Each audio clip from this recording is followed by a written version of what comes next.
इस क्लास में हम देखेंगे sequence of functions from scratch, बिल्कुल जीरो लेवल से चलेंगे। लेवल लेवल जीरो, जीरो से चलेंगे और एडवांस तक। जितना भी आपका ये टॉपिक, जितने जितने कॉन्सेप्ट ये टॉपिक अपने अंदर लिए हुए हैं, सबको हम टॉपिक बाय टॉपिक कवर करते हुए जाएंगे। ठीक है, तो पहले मैं एक थोड़ा सा ओवरव्यू दे देता हूँ कि हम क्या क्या यहाँ पे पढ़ने वाले हैं। पहला हम पढ़ेंगे सीक्वेंस ऑफ फंक्शन की फॉर्मल डेफिनेशन। क्या पढ़ेंगे? Formal definition of sequence of function. ठीक है, उसके बाद में हम देखेंगे point wise convergence.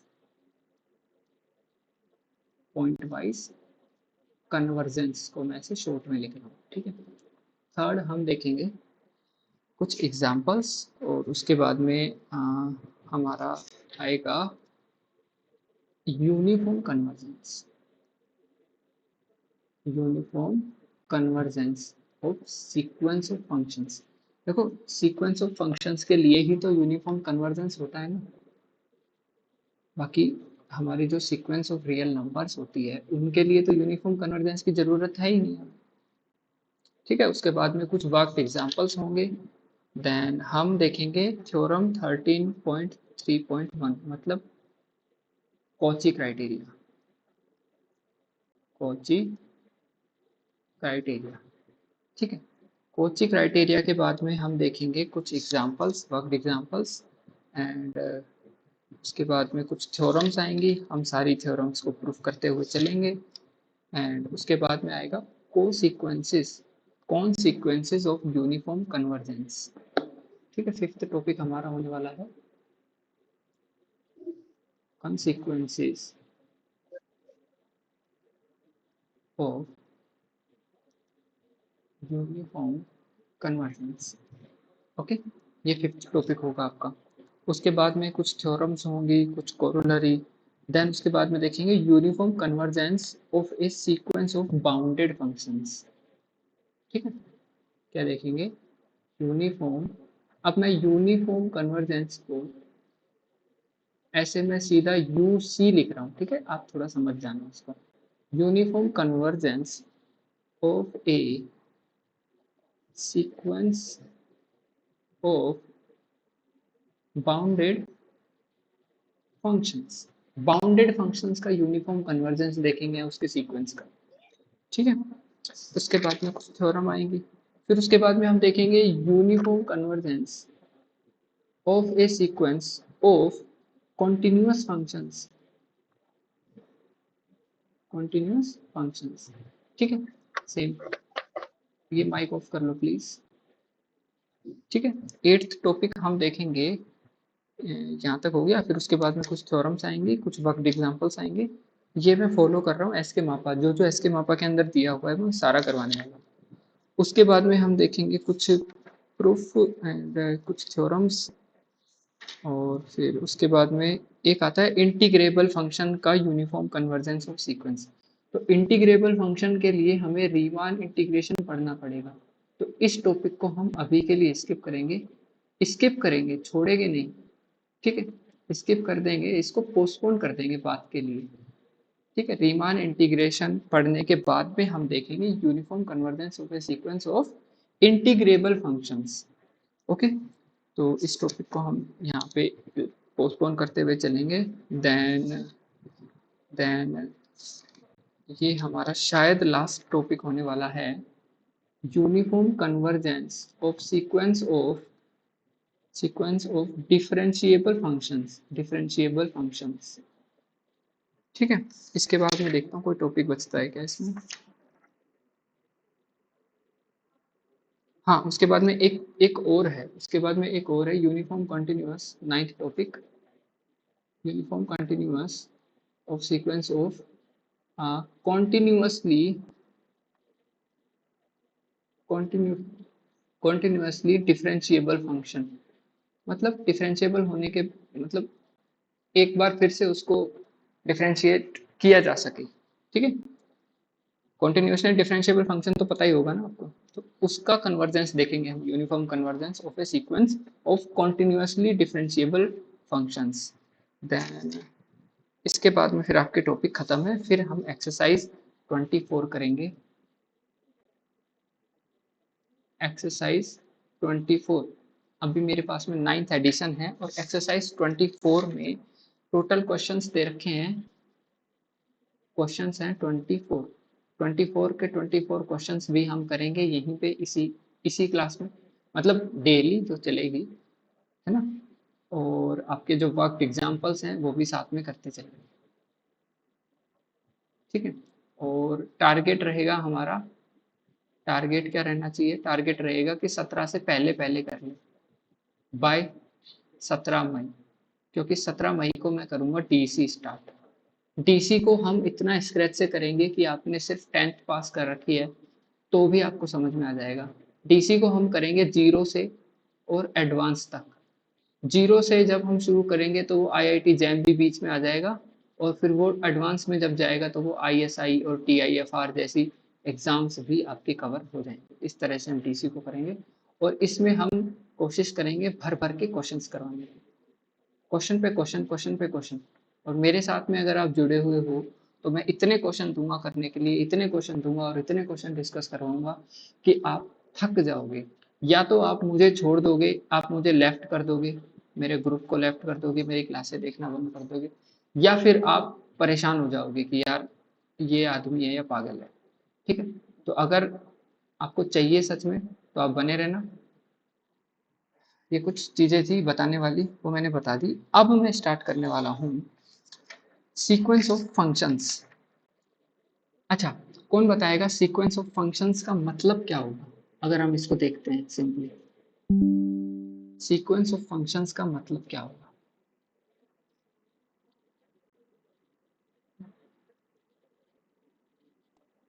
Formal definition देख लेते हैं। सीक्वेंस ऑफ फंक्शंस, भाई आपको कुछ फंक्शंस दिए हुए होंगे और उन फंक्शंस की मदद से आपको एक सीक्वेंस डिफाइन करना है।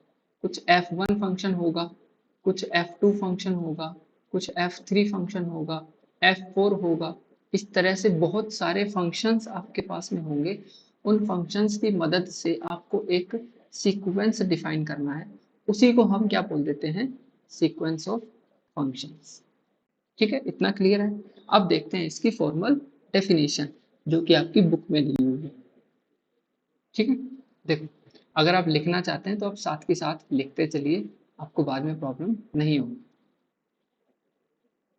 ठीक है, देखो, जो लैंग्वेज बुक में दी हुई है एज इट इज लैंग्वेज मैं लिखने वाला हूँ, एज इट इज आपको समझाने वाला हूँ, अपने तरफ से थोड़ा बहुत ऐड कर दूंगा। एज इट इज इसलिए लिख रहा हूँ ताकि भविष्य में मान लो आपने नोट्स नहीं भी बनाए तो आप मेरे लेक्चर खोल करके बैठ जाओ, बुक खोल करके बैठ जाओ, तो एस के मापा बुक से आपको डायरेक्ट समझ में आ जाए। ठीक है, तो सबसे पहले यहाँ पर डेफिनेशन लिख लेते हैं, let D be a subset of set of real numbers. इसका मतलब होता है सेट ऑफ रियल नंबर्स।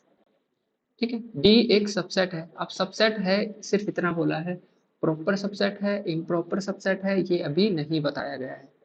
ठीक है, तो आप सिर्फ सबसेट मान के चलोगे, प्रॉपर भी हो सकता है, इम्प्रॉपर भी हो सकता है। And for each n belonging to set of natural number, natural number में आने वाले सभी n के लिए लेट इसके बाद में for each n belonging to natural number let f n is defined from the subset of R to set of real numbers. ठीक है, इस तरह से ये एक फंक्शन डिफाइन है। ये क्या है, ये एक फंक्शन डिफाइन है, be a function, be a function. Language as it is है जो एस के मापा में दी हुई है, एज इट इज लैंग्वेज है। ओके, आपको समझाने के लिए मैं थोड़ा उसमें टाइम ले लूंगा, लेकिन लैंग्वेज अलग नहीं रहेगी। ओके, देन द सीक्वेंस, लिखते चलो साथ साथ में, जब समझाने की बारी आएगी तो मैं आपको खुद को रोक दूंगा और फिर इसमें समझा दूंगा। देन द सीक्वेंस, रिकॉर्डिंग रहेगी ना इसकी? हाँ बिल्कुल इसकी रिकॉर्डिंग रहेगी, लेकिन कोशिश ये है कि आप लाइव क्लास में ही नोट्स बनाते चलो साथ साथ। लाइव क्लास में आप नोट्स बनाते चलोगे तो ज़्यादा फायदा रहेगा। ठीक है, ओके ओके। ठीक है। Then the sequence f n is ए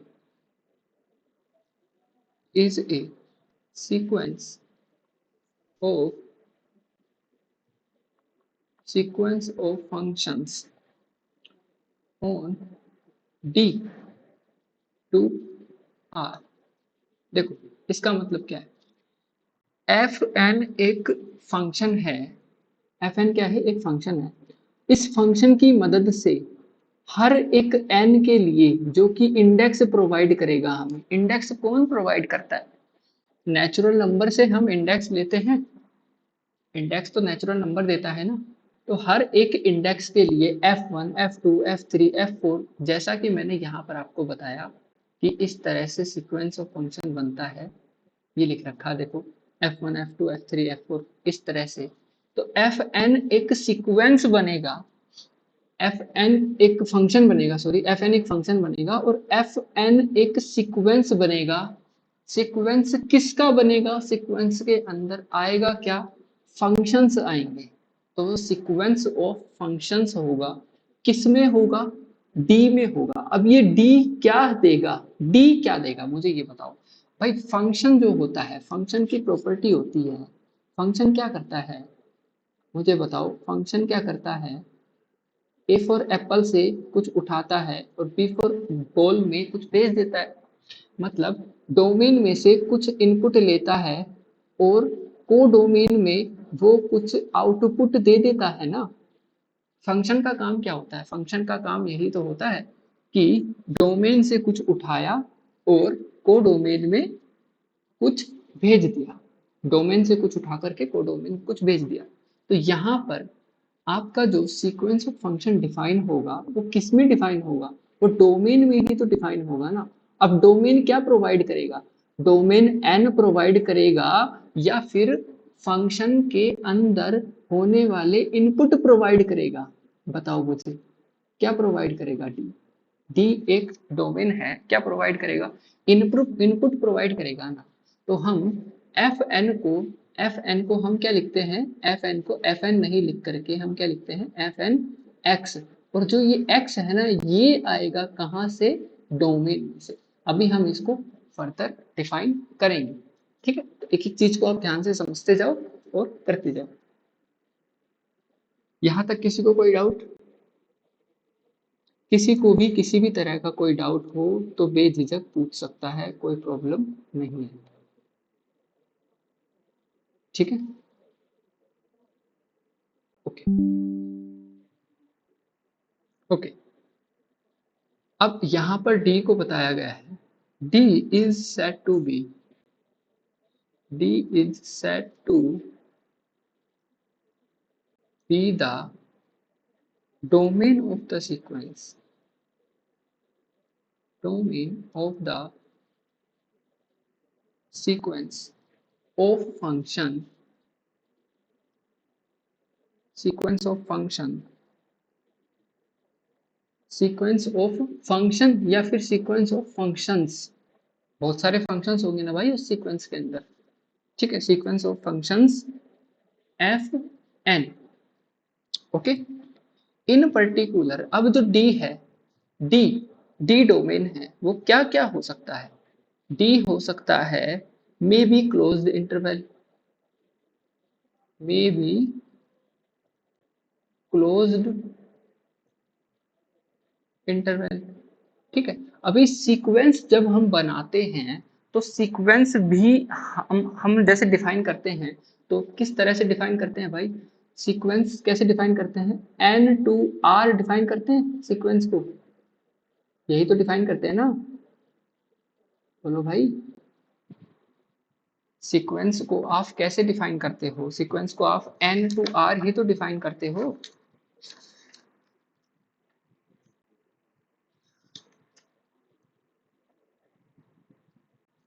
अरे सीक्वेंस भी तो एक तरह की मैपिंग ही तो होती है ना, जो n से r में डिफाइन होती है। तो यहाँ पर इस सीक्वेंस की जो डोमेन है वो नेचुरल नंबर हो जाती है। सीक्वेंस ऑफ फंक्शन जब हम देख रहे हैं, यहाँ पर डोमेन क्या है? डोमेन यहाँ पर क्लोज्ड इंटरवल या फिर ओपन इंटरवल दोनों हो सकती है। क्लोज्ड इंटरवल हो सकती है, किस किस तरह की हो सकती है? वो हो सकती है आपकी ए बी टाइप की, ठीक है, या हो सकती है कि एक तरफ से क्लोज्ड हो और दूसरी तरफ से वो इनफाइनाइट को चली जाए। दूसरी तरफ से वो कहाँ चली जाए? इनफाइनाइट को चली जाए। हो सकता है? बोलो भैया। देखो, हो सकता है आपको लग रहा हो कि यार ये सब जो बता रहे हैं वो पहले से पता है हमें, ठीक है। तो मैं बता दूं आपको कि बहुत सारे लोग ऐसे हैं जिनको नहीं पता है, तो मैं स्क्रैच से लेकर के चल रहा हूँ और मैं एडवांस तक लेकर के जाने वाला हूँ इसका। तो आप मुझे रिप्लाई तो दे दिया करो यार। Hello Diwakar.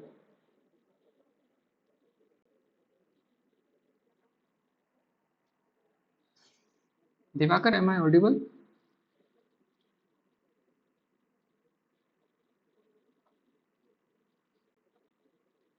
Okay, I think you are in library शायद, ठीक है। डी में भी क्लोज्ड इंटरवल, और क्लोज्ड में भी वो पूरा क्लोज्ड हो सकता है या फिर एक तरफ से क्लोज्ड दूसरी तरफ से वो अनबाउंडेड हो सकता है, ठीक है।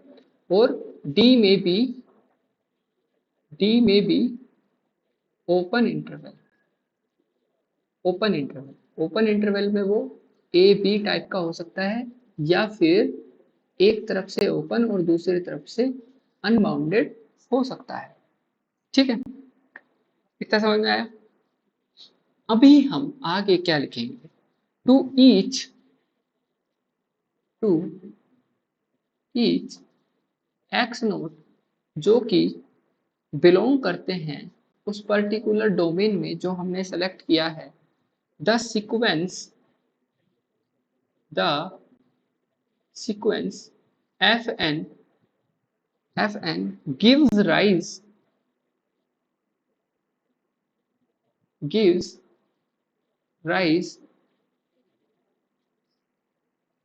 gives rise to a sequence of real numbers। बताओ, क्या ये एक रियल नंबर्स को नहीं बना देगा क्या? एफ एन एक्स नोट, इसको मैं इस ब्रैकेट से शो कर देता हूँ। सीक्वेंस को हम स्टार्टिंग से, जो बीच वाला ब्रैकेट होता है इससे, ड्रेजल, इसको ब्रेजल बोलते हैं, इससे शो करते हुए आए हैं, ठीक है।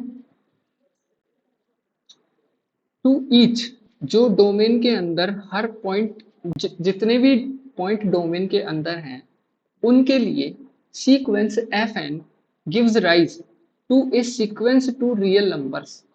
भाई ये जो फंक्शन है आपका, ये जो सीक्वेंस है, वो हर एक डोमेन के लिए अलग से एक सीक्वेंस ऑफ रियल नंबर्स नहीं बना करके दे देगा क्या?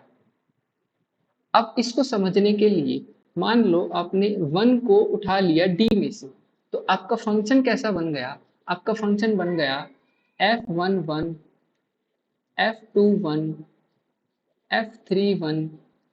ये आपकी सीक्वेंस यहाँ पर बन करके आ जाएगी इस तरह से, बोलो।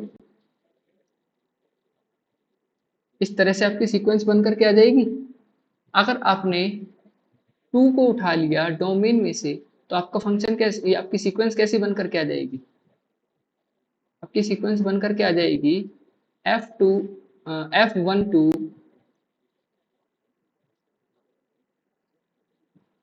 F12 F22 F23, नहीं नहीं, F32 F42 and so on. ऐसी बनकर के आ जाएगी। तो जितने भी पॉइंट्स हम इस डोमेन में से उठाएंगे उस डोमेन के लिए हमें हमेशा एक सीक्वेंस ऑफ रियल नंबर्स मिलने वाली है जो कुछ इस टाइप की दिखेगी। सीक्वेंस ऑफ रियल नंबर्स मिलने वाली है जो कुछ इस टाइप की दिखेगी। यहाँ तक सबको सब कुछ क्लियर है एकदम बिल्कुल perfectly?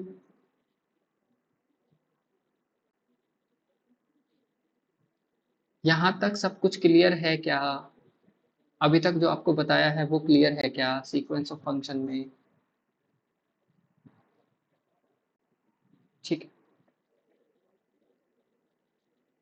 Okay. Diwakar, yes yes, okay okay, कोई बात नहीं यार। आप ना कमेंट करते हो तो मुझे ना टैब चेंज करना पड़ता है पढ़ने के लिए, तो आप ना अनम्यूट करके एक बार बोल दिया करो। यस यस यस, ठीक है, ऐसा कोई कमेंट तो है भी नहीं। अनम्यूट करके बोलो। हाँ, बोलो, कुछ बोलना चाह रहे हो? क्लियर है, क्लियर है। ओके ओके, ठीक है, यहाँ तक क्लियर है। तो ये हमने लिख लिया विच इज ऑब्टेन्ड बाय। अब हम स्टार्ट कर रहे हैं यहाँ से शुरू कर रहे हैं। जो फॉर्मूला हम लिख रहे थे, देखो ये मैंने समझाने के लिए लिखा था, आप जब नोट्स बनाओगे तो आपको पता रहना चाहिए कहाँ से शुरू करना। Which is obtained by evaluating each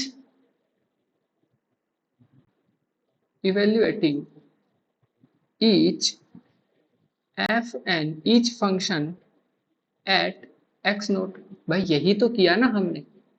each function मतलब इस इंडेक्स को बढ़ाते गए, नेचुरल नंबर से ले रहे थे, इस इंडेक्स को बढ़ाते गए और हमें हर बार एक नया फंक्शन मिल जा रहा है। एक फंक्शन ये है, एक फंक्शन ये है, एक फंक्शन ये है, एक फंक्शन यहाँ। इस तरह से हमें एक सीक्वेंस मिल जाएगी, फंक्शंस की सीक्वेंस मिल जाएगी। Got it? हमें क्या मिल जाएगी? फंक्शंस की सीक्वेंस यहाँ पर मिल जाएगी। ओके, अब आगे लिखते हैं हम फॉर सम। अच्छा, अभी मुझे ये बताओ कि क्या, चलो इसको पहले लिख ही लेते हैं फिर बाद में बता दूंगा। For some x belonging to D, the sequence f n x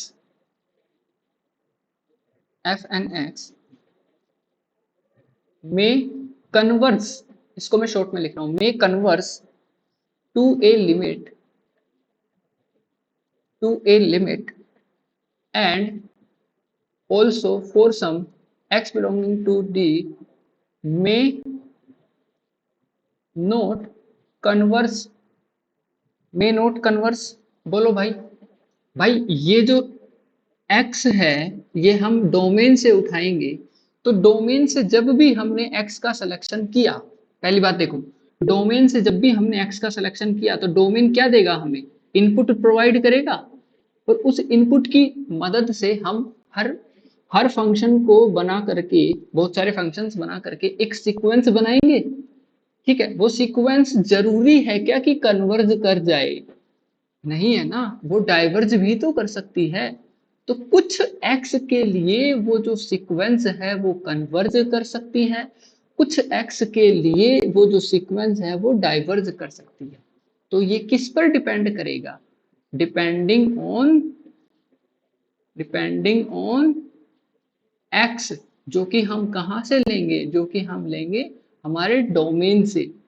और डोमेन जो है वो क्या है? आपका सबसेट है। प्रॉपर सबसेट नहीं बोला है तो हम इसको प्रॉपर और इम्प्रॉपर दोनों ही बोल देंगे। किसका सबसेट है ये? रियल नंबर्स का सबसेट। ठीक है, इतना समझ में आया क्या आपको? अभी तक देखो, जो लोग नए ज्वाइन हुए हैं वो अभी रिकॉर्डिंग देख लेना। ठीक है, अभी स्टार्टिंग से हमने बताया था कि हम इस क्लास में क्या क्या करने वाले हैं। जीरो से एडवांस लेवल तक चलेंगे हम। जीरो मतलब आपको कुछ भी नहीं आता, एडवांस मतलब आपसे TIFR, ISI, CMI इनके प्रॉब्लम्स कि अप्रोच आपको आ जा रही है, प्रॉब्लम सोल्व कर पा रहे हो, वो बात की बातें हैं, इनकी अप्रोचेज आपको पता चल जा रही है। जो मैंने रियल सीक्वेंसेस टेस्ट 1 करके एक पीडीएफ मैंने दी थी आपको, वो पीडीएफ में जो क्वेश्चंस हैं, ठीक है, यूनिफॉर्म कन्वर्जेंस के, वो आप आसानी से कर पाओगे ये कंप्लीट करने के बाद में। और इसका टारगेट है हमारा 17 मई से पहले पहले, ताकि 17 मई को डीसी स्टार्ट करें, तब तक आप सीक्वेंस ऑफ फंक्शंस कंप्लीट कर चुके हो। ठीक है, ऑल क्लियर सबको एकदम बढ़िया से? जवाब दे दिया करो यार एक जन। हाँ क्लियर। ओके, नाउ अभी देखते हैं हम एक topic, point wise convergence. Pointwise convergence, ठीक है, इसका मतलब कन्वर्जेंस, सी को ऐसे गोला लगा दिया, इसका मतलब कन्वर्जेंस, समझ जाना आप। अब पॉइंट वाइज का मतलब क्या है कि पॉइंट बाय पॉइंट हम पता करेंगे कि कन्वर्जेंट है या नहीं। ठीक है, अब वो पॉइंट्स किसके होंगे, वो पॉइंट जब यहाँ पर नाम ले दिया हमने पॉइंट, तो पॉइंट कहाँ से लेंगे? क्या वो नेचुरल नंबर से लेंगे क्या हम पॉइंट? पॉइंट किसके उठाएंगे भाई? नेचुरल नंबर तो सिर्फ एक काम करता है, वो तो प्रोवाइड करता है हमें इंडेक्स। पॉइंट्स जो देगा हमें, वो देगा कौन? हमारा डोमेन। डोमेन हमें पॉइंट प्रोवाइड करवाएगा। ठीक है, अब इसकी एक बार फॉर्मल डेफिनेशन देख लेते हैं। हो सकता है आपको ऐसा लग रहा हो यार, देखो लोग स्किप कर रहे हैं, लेफ्ट कर रहे हैं, तो हो सकता है आपको लग रहा हो कि यार ये तो हमें आता है, लेकिन ये जब जीरो से जब कोई चीज शुरू कर रहे हैं तो यार लगेगा ऐसा तो। ठीक है, जैसे जैसे आगे बढ़ेंगे बहुत सारी चीजें आपकी छूटी हुई होंगी, आपको नहीं आती। तो इसकी फॉर्मल डेफिनेशन लिख लेते हैं। Let D is a proper subset of real number. Proper subset of real number. अब यहाँ पे प्रॉपर सबसेट क्यों लिया, उसका रीजन आगे आएगा। ठीक है, and for each n belonging to natural number let fn, एक फंक्शन हमने डिफाइन किया d से r में, d से r में एक फंक्शन डिफाइन किया हमने। ठीक है, r मतलब set of real number, b a function.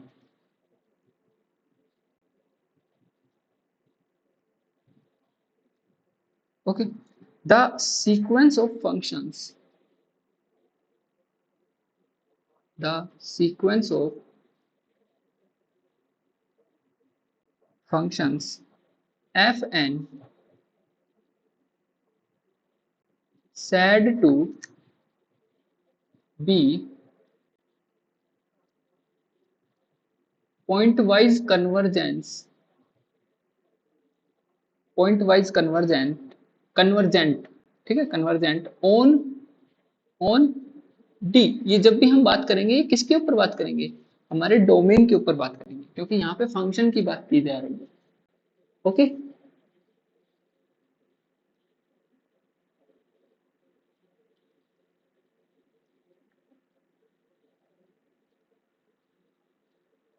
एक सेकंड रुकिए।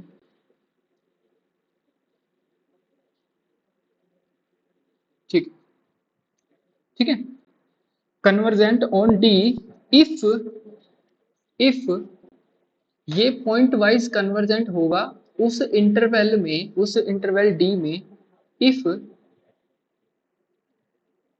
For each x belong inside D the sequence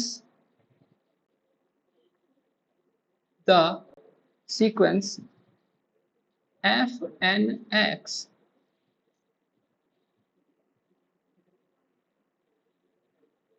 converges. बोलो भाई, ये वाली डेफिनेशन एकदम क्रिस्टल क्लियर है या नहीं?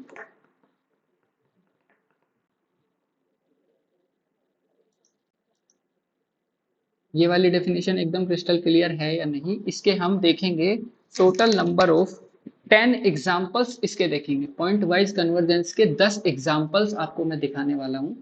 आपको ये डेफिनेशन ऐसी समझ में आ जाएगी कि आप कभी भूल ही नहीं पाएंगे। ठीक है, अभी इसमें कुछ टर्मिनोलॉजी है और थोड़ी सी वो हम लिख लेते हैं, देन फिर हम इसके एग्जांपल्स देखेंगे। ये डेफिनेशन क्रिस्टल क्लियर है यहाँ तक आपको एकदम अच्छे से? अगर किसी को कुछ बोलना भी हो ना बीच में, तो अनम्यूट करके एक बार बोल दिया करो। ठीक है, उसके बाद में देखो, let the sequence of function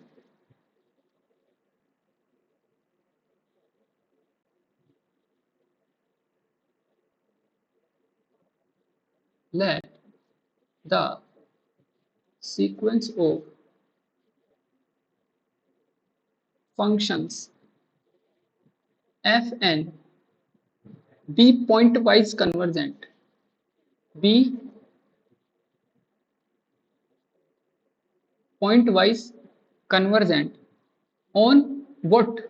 On or given interval. Okay, now let c जो है वो उस इंटरवल का ही एक पॉइंट है। c क्या है? उस इंटरवल का ही एक पॉइंट है। then the sequence f n c, भाई फंक्शन तो एफ एन है, और जब इसमें फंक्शन में एक पर्टिकुलर हमने पॉइंट दे दिया तो ये क्या बन जाएगी? एक सीक्वेंस बन जाएगी। Sequence of real numbers, of reals. भाई एक बात बताओ, ये रियल्स की ही क्यों बनी, मुझे ये बताओ। क्योंकि हमने x कहां से लिया है? x हमने रियल नंबर से ही लिया है। d क्या है? d खुद रियल नंबर का सबसेट है ना, यहां से देखो। ठीक है, जो ये सीक्वेंस बनेगी ये रियल नंबर्स की बनेगी। इज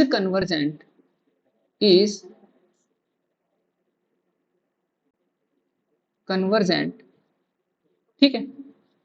अगर एक ऐसा c हम मान लेते हैं यहां पर, then sequence f n c उस c पर कन्वर्जेंट है, ठीक है, ये कह रहे हैं। तो हम इसकी लिमिट को किस तरह से डिनोट करेंगे?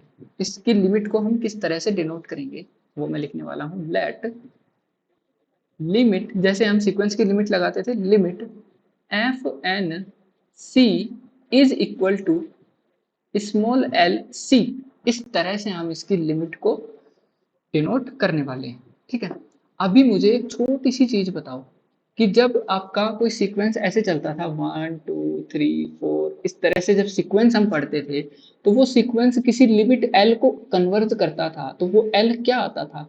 एक रियल नंबर ही तो आता था ना, एक रियल नंबर ही तो आता था।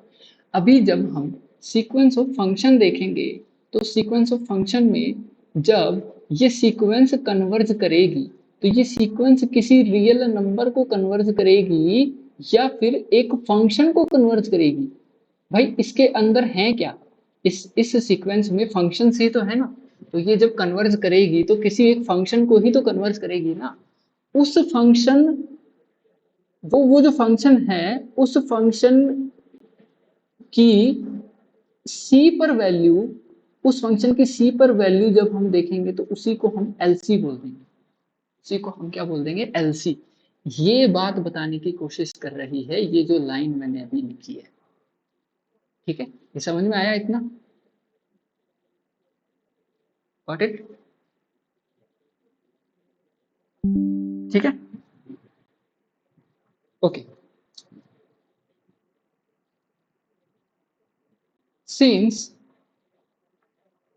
since the sequence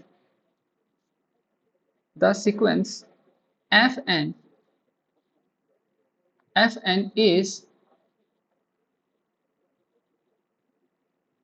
pointwise convergent on d, अगर fn पॉइंट वाइज कन्वर्जेंट है उस इंटरवल d में, देन एल एक्स, ये स्मॉल एल है, okay, small L x exists for all x belong inside d, क्या हर एक x के लिए एक ऐसी लिमिट एग्जिस्ट नहीं कर जाएगी क्या? बताओ बताओ। यहां पर आपका जो सीक्वेंस ये पॉइंट वाइज कन्वर्जेंस है वो खत्म होता है। ठीक है, इसमें 2-3 लाइन और है, वो और बता देता हूँ। बताओ यहां तक आपको कोई डाउट, किसी भी तरीके का कोई डाउट हो?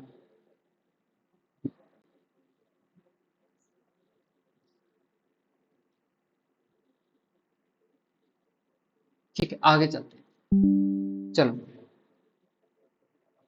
ठीक है, लेट अस डिफाइन, आगे इसको डिफाइन कर देते हैं। Let us define a function f d से रियल नंबर में, ठीक है, by f x is equal to l x. हमने एक फंक्शन डिफाइन कर दिया कि उस फंक्शन को हम lx बोल रहे हैं।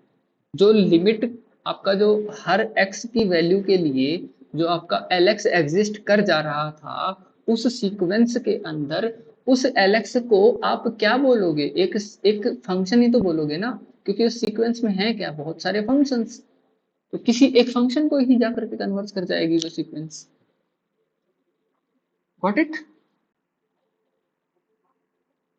ठीक है, ओके। मेरी आवाज नहीं आ रही है क्या? आकाश कुमार, आपको आ रही आवाज क्लियर एकदम? ओके, ठीक है, चलो आगे बढ़ते हैं। ठीक है, तो एफ एक्स को हम एल एक्स बोल देंगे। एक्स कहां से लिया जा रहा है? एक्स लिया जा रहा है डोमेन डी से। Then f is said to be, then f is said to be the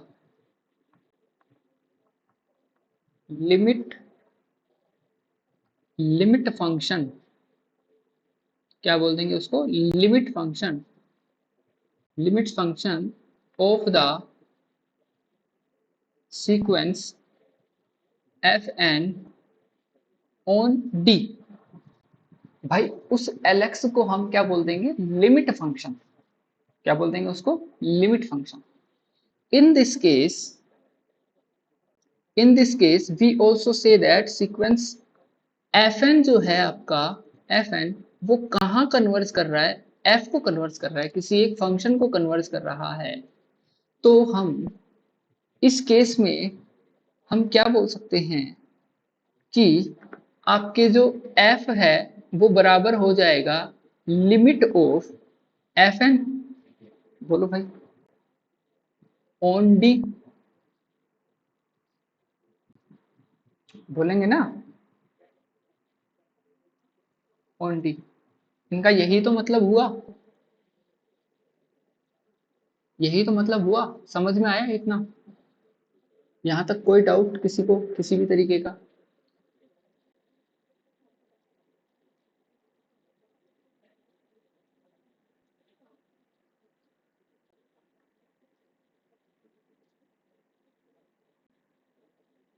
यहां तक किसी को कोई भी डाउट है तो बताओ।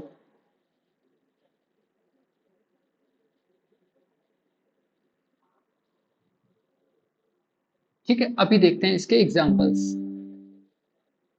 अभी देखते हैं हम इसके examples. Example number 1,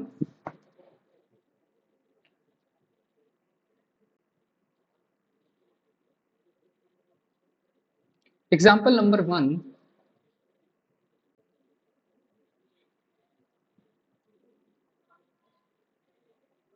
example number 1 क्या है? ये कह रहा है for each n belong inside natural number,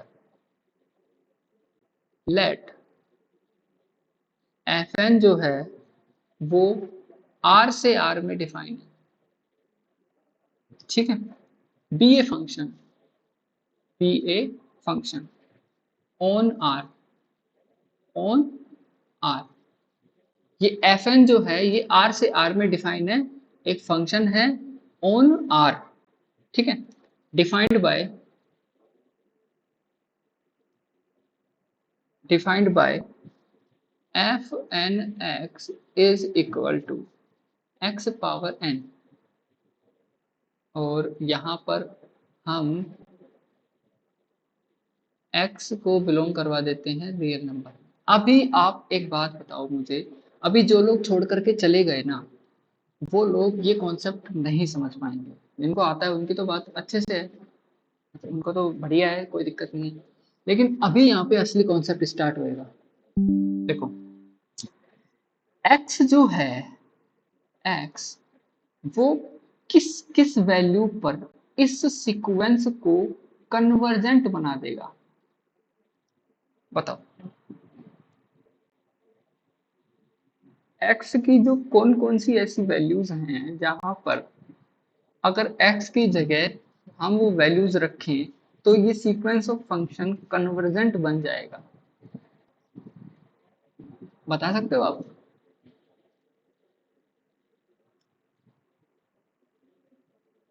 बता सकते हो?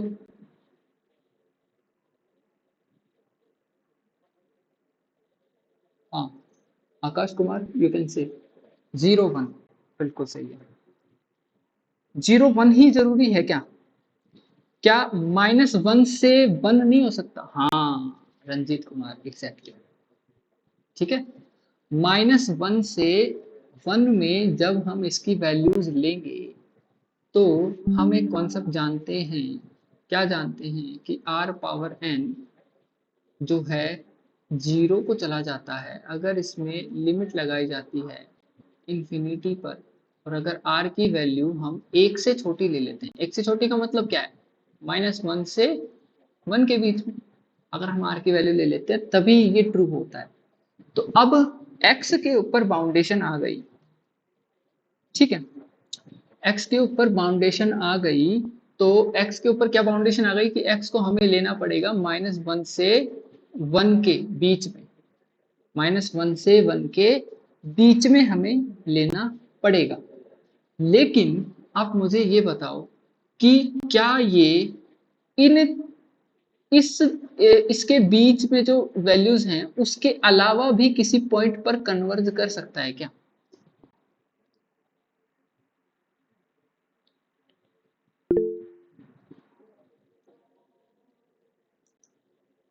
नहीं करेगा? सोचो, सोचो क्यों नहीं करेगा? करेगा, सोचो। क्या -1 से 1 के अलावा, -1 से 1 के बीच में जो वैल्यूज हैं, ठीक है, उनके अलावा क्या ऐसा कोई पॉइंट है जहां पर ये कन्वर्ज कर सकता है ये फंक्शन?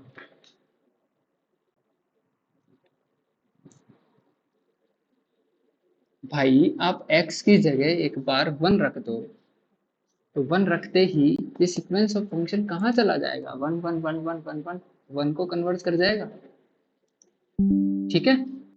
तो यहां से हम क्या बोल सकते हैं? यहाँ से हम बोल सकते हैं, अभी मैं कुछ टर्म्स चेंज करके अपना शॉर्टकट बना रहा हूँ, ठीक है। तो अब यहाँ से आपको उन शॉर्टकट्स के साथ में काम लेना है ताकि लिखने में थोड़ी सी कमी रहे। जैसे कि सीक्वेंस ऑफ फंक्शंस को मैं लिखूंगा SOF, ठीक है, तो आप समझ जाना। तो यहाँ पर हम बोल देंगे then fn is a sequence of functions, okay, functions, एक फंक्शन की सीक्वेंस थोड़ी होती है, बहुत सारे फंक्शन होते हैं। Sequence of functions on R for each x जो कि -1 से 1 में आते होंगे, उनके लिए आपका जो fn(x) जो है वो कन्वर्ज कर जाएगा, वो कन्वर्ज कर जाएगा, किसको कन्वर्ज कर जाएगा भैया? 0 को कन्वर्ज कर जाएगा। क्या मैं इसको ऐसे डिनोट कर सकता हूँ कि fn(x) जो है कन्वर्ज कर जाएगा 0 को, और 0 को मैं एक ऐसा फंक्शन बोल रहा हूँ, एक फंक्शन को ही तो कन्वर्ज करेगा ना, 0 भी तो एक फंक्शन ही होता है भाई, नहीं होता क्या? ठीक है। Now and also x equal to 1 on x equal to 1 fn x converges to 1 is equal to f of x। बोलो भाई, ऐसा बोल सकते हैं क्या?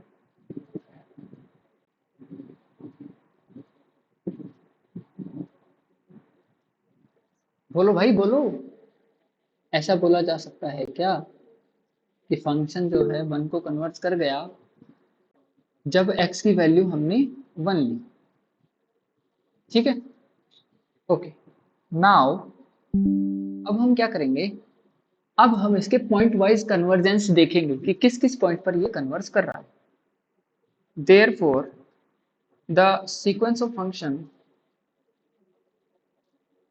therefore the sequence of functions fn is point wise convergence को मैं PC करके ऐसे लिख दूंगा, ठीक है? PC नहीं लिखूंगा, P और C ऐसे गोला करके लिख दूंगा, तो आप समझ जाना।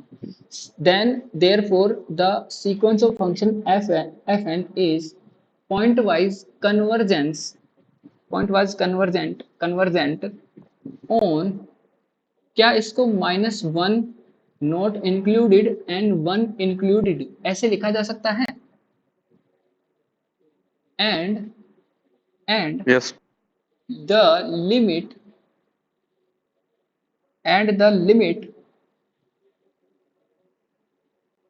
लिमिट फंक्शन f, भाई एक लिमिट फंक्शन भी तो होगा ना कुछ। लिमिट फंक्शन f इज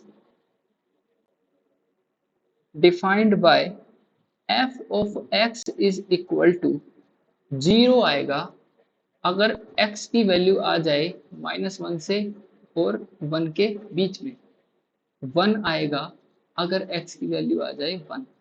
बोलो, ये दोनों पॉइंट्स ये दोनों इसके क्या बोलते हैं, लिमिट पॉइंट्स हमें मिल जाएंगे ना? बोलो, x की अलग अलग वैल्यूज पर ये जो आपके सीक्वेंस ऑफ फंक्शन है अलग अलग लिमिट्स को कन्वर्ज कर रहे हैं। बोलो भैया। Yes भैया। ठीक है यार, मुझे एक बात बताओ, ये जो मैं पढ़ा रहा हूँ वो बहुत ज्यादा आपको मतलब ऐसे बच्चों जैसे पढ़ा रहा हूँ क्या कि लोग छोड़ छोड़ के चले जा रहे हैं? नहीं नहीं, ऐसा कुछ नहीं। तो फिर लोग मतलब तो आज कुछ लोगों को हो सकता है टाइमिंग का प्रॉब्लम हो, या किसी और कहीं जाना हो, ये भी हो सकता है। बहुत सारे रीजन हो सकते हैं। अच्छा अच्छा, मतलब देखो पढ़ाने में कोई कमी है तो मुझे बताओ कि यार आप कॉन्सेप्ट नहीं स्किप भाई, कर रहे हो। नहीं भैया, नहीं बढ़िया भैया, पढ़ा रहे हो आप। बहुत ठीक है ना ये सब चीजें। ठीक है ठीक है। मैं एक ले लेना चाहिए, मतलब एक ओवरव्यू पता रहना चाहिए कि यार हाँ क्या है।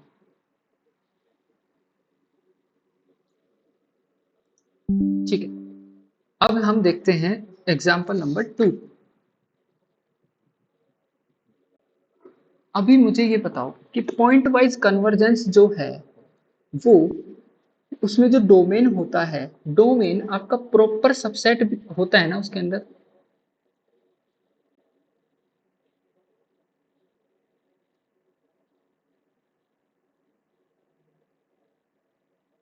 समझ ठीक नहीं है, आया एक क्या एक बोल रहे नोट एक नोट लिख लो, एक नोट लिख लो, एक नोट लिख लो आप। All the domain of the sequence of functions R. ठीक है, देखो आपका जो fn जो है वो r से r में डिफाइन हुआ था, तो इसका डोमेन क्या था? इसका डोमेन तो r था ना, ठीक है? इसका डोमेन क्या है? r था। लेकिन domain of pointwise convergent of sequence is proper subset of r। इसका क्या मतलब है? एक सेकंड रुको।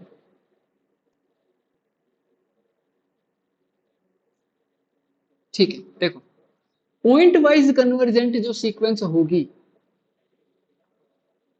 पॉइंट वाइज कन्वर्जेंट जो सीक्वेंस होगी, पॉइंट वाइज कन्वर्जेंट सीक्वेंस का डोमेन, डोमेन जो होगा वो एक प्रॉपर सबसेट होगा ना आर का, प्रॉपर सबसेट ऑफ आर। ये चीज आपको समझ में आई या नहीं, मुझे ये बताओ।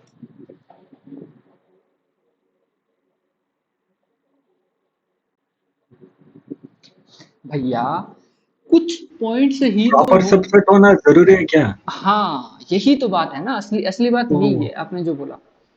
देखो कुछ पॉइंट्स ही तो ऐसे होते हैं ना जहां पर आपका जो सीक्वेंस है वो पॉइंट वाइज कन्वर्ज करेगा। पॉइंट वाइज का मतलब क्या है कि कुछ पॉइंट्स पर कन्वर्ज कर रहा है। पॉइंट वाइज कन्वर्ज का मतलब क्या है, कुछ पॉइंट्स पर कन्वर्ज कर रहा है। हो सकता है बाकी लोग इसलिए भी छोड़ के चले गए हो कि सागर सर की क्लास है 5 बजे से, है ना। तो पॉइंट वाइज कन्वर्जेंस का मतलब क्या है, कुछ पॉइंट्स पर कन्वर्ज कर रहा है। तो कुछ पॉइंट्स आर थोड़ी ना हो जाएगा, आर तो कंप्लीट रियल नंबर है ना भाई। कुछ पॉइंट्स मतलब प्रॉपर सबसेट ऑफ आर। ये वाली चीज समझ में आई आपको?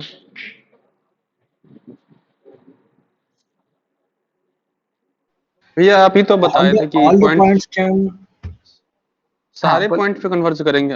अगर उस डोमेन के सारे पॉइंट पे कन्वर्ज करेगा तो अभी पॉइंट वाइज कन्वर्जेंस का डेफिनेशन में लिखाए थे कुछ देर पहले कुछ पीछे देर वाली पहले साइड में। आपको लिखाए थे, अभी आपको दिखा भी देते हैं। देखो क्या लिखाया गया था। देखो पॉइंट वाइज कन्वर्जेंस जब हमने लिखा था अपने डेफिनेशन में, वहां पर हमने यहाँ पर प्रॉपर सबसेट लिया था ना, ठीक है। Yes sir. बस इसी के हाँ लिए हाँ। एक अलग से नोट बना करके लिख दिया गया है, दैट्स इट। इतना समझ लो बस। ये एक फैक्ट है, एक रिजल्ट है, एक रिजल्ट के तरीके से याद कर लो, या फिर इसकी जो फीलिंग है आपको आ जाएगी यूनिफॉर्म कन्वर्जेंस। जब आप पढ़ोगे तब इसकी फीलिंग आ जाएगी। बट डोमेन के सारे पॉइंट पे वो कन्वर्ज कर रहे हैं ना, for each X belongs to D लिखा हुआ है ना। हाँ बिल्कुल। अरे तो तो सर पॉइंट तो पॉइंट वाइज। डोमेन, एक बात बताओ, डोमेन तो प्रॉपर सबसेट है ना। हाँ डोमेन पर्पस सब। बस यही कह रहे हैं, ध्यान से सुनना। तो क्या सर।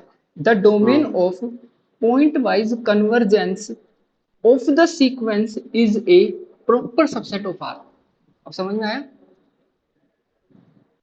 अभी नहीं आया?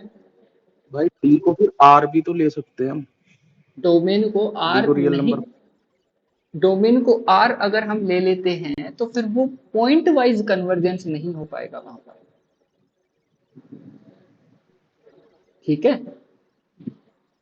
देखो भाई ये आप चीज थोड़ी समझ नहीं आई। नहीं समझ में आई, कोई बात नहीं। हेयर देखो हमने यहाँ पे ऑब्जर्व किया है कि domain of sequence of functions, sequence of function का जो डोमेन है वो तो आर है, ठीक है, रियल नंबर है खुद।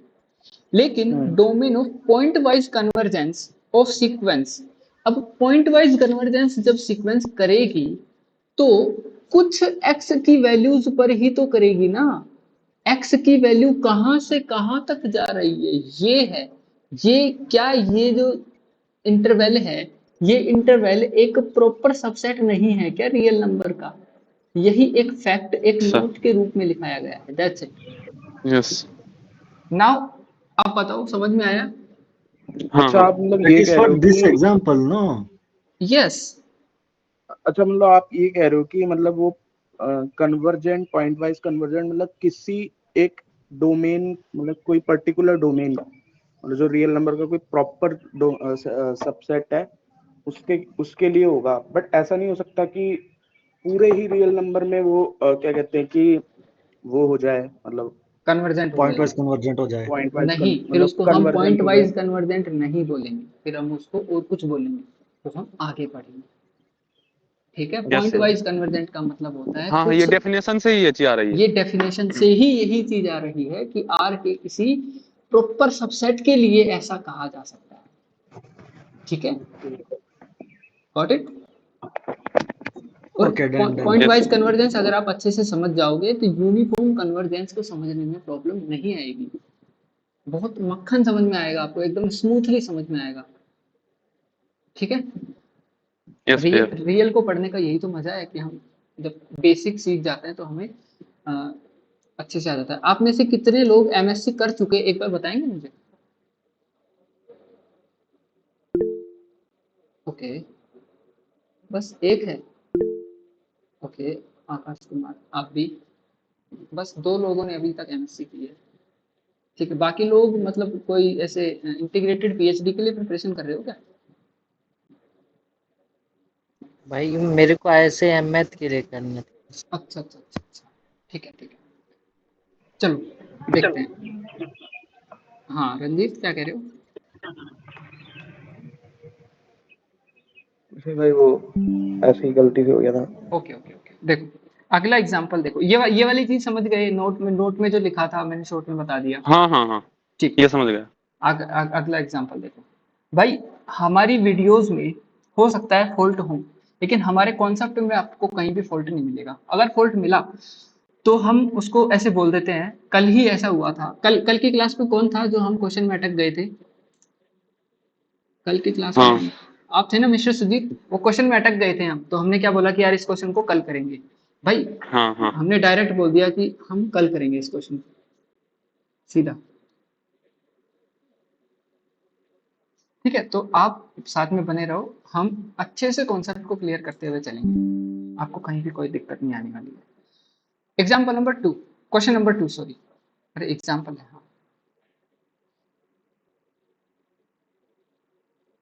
एग्जाम्पल नंबर 2, फॉर ईच, अब मैं डायरेक्ट लिख रहा हूं इसमें कि आपका एक सीक्वेंस ऑफ फंक्शन, मतलब एक फंक्शन डिफाइन है आर से आर में, बी ए फंक्शन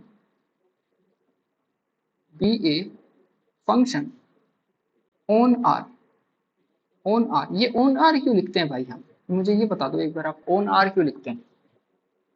कौन बताएगा? Field R. एक बार भाई फिर से बोलना। ये ऑन आर हम क्यों लिखते हैं? क्योंकि कमेंट फंक्शन क्या नंबर आएगा? रियल नंबर पे डिफाइंड है, कॉम्प्लेक्स पे नहीं होगा सर। ये फील्ड किसने बोला ऑल द था? Fns are real valued functions. Exactly, field किसने बोला था? फील्ड। नहीं हाँ, तो आपने मैट्रिक स्पेस पढ़ रखा है ना, हाँ, तभी आप बोल पा रहे हो। एग्जैक्टली, ठीक है। तो मैट्रिक स्पेस का मैं आपसे कुछ क्वेश्चंस पूछूंगा जिसमें मुझे थोड़ी बहुत हल्की हल्की प्रॉब्लम है, तो आप मुझे बताना, ठीक है? कुछ एक क्वेश्चन ही हैं। उतना भी नहीं पढ़ा हूँ भाई।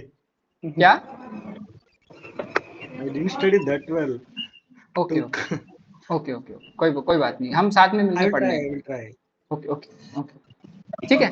मैट्रिक स्पेस में फील्ड क्या लेना देना? कोई बात नहीं, अभी देखो यहाँ देखते हैं भाई अभी, ठीक है मैट्रिक स्पेस तो मुझे भी पढ़ना था, कोई बता सकते हो सोर्स भाई? कहाँ से? सोर्स मैं ही हूँ, टेंशन मतलब। 17 को डीसी शुरू करेंगे, ठीक है? 17 से यस लेकर सर, के हम नया 20 मिशन से नया 20 से मिशन लॉन्च होगा भैया। है ना, 17 से 20 दिन या 25 दिन के अंदर अंदर हम डीसी को कवर कर देंगे। आईआईटी जैम, टीआईएफआर, ठीक है? अच्छा। देखो भैया इस अनअकैडमी आपको मतलब जो कोर्स देती है आपको 12,000 रुपए में, ठीक है, 16,000 रुपए में, वो कोर्स आपको यहाँ पे फ्री मिलेगा, इन डिटेल, इन डेप्थ, ठीक है? कहीं पे भी कोई कॉम्प्रोमाइजेशन नहीं आएगा। जिस लेवल ऑफ एक्सप्लेनेशन से मैं अभी पढ़ा रहा हूँ, ये रिफाइन ही होने वाली है, ये कम नहीं होगी, रिफाइन होगी, डे पर डे इंक्रीज ही होगा, ठीक है? वो चीज आपको यहाँ मिलेगा। 17 को हम स्टार्ट करेंगे क्या, डीसी स्टार्ट करेंगे, 20-25 दिन में खत्म। उसके बाद में हम करेंगे एलए स्टार्ट। एलए को हम देंगे 1 महीना कंप्लीट, 1 मंथ। एलए 1 महीने में खत्म। उसके बाद में हम सोचेंगे कि क्या करना है। अभी तक इतना ही है। मैट्रिक स्पेस में 100% श्योर हूं कि अभी कौन सा मंथ चल रहा है? मई चल रहा है ना, मई, जून, जुलाई, अगस्त, सितंबर, अक्टूबर, नवंबर, अक्टूबर से पहले पहले, नहीं, अक्टूबर लास्ट तक मैट्रिक स्पेस भी आपका कंप्लीट करवा चुके होंगे यहाँ पर, इन्हीं क्लासेस में।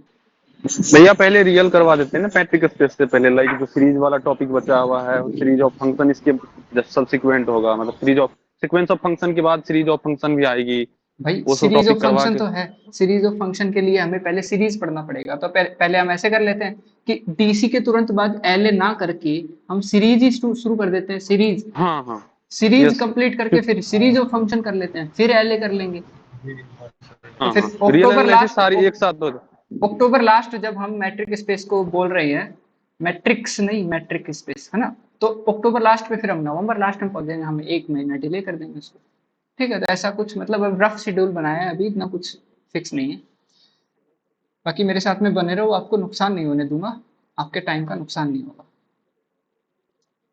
ठीक है, अभी तक तो आपको लगा नहीं होगा कि यहाँ पे आकर के कुछ नुकसान है। नहीं नहीं नहीं।